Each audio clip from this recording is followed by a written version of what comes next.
and my guess is the trunk. These two are the pillar,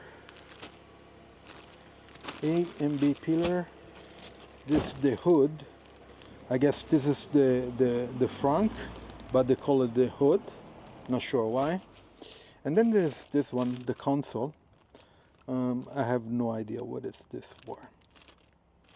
Oh, it's a different